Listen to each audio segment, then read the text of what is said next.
一条。是什么鱼呀，贵得不得了，2000多买一条，吃了它是否长生不老？从前1キロ才几毛，送给人家吃都不要。如今有钱人到处找，吃过了才算富豪。穷人家一时吃不到，价钱比我的工钱高。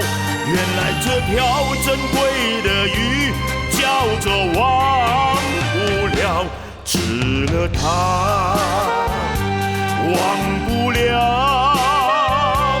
明天一早上厕所就冲掉，吃了它忘不了，明天一早上厕所就冲掉。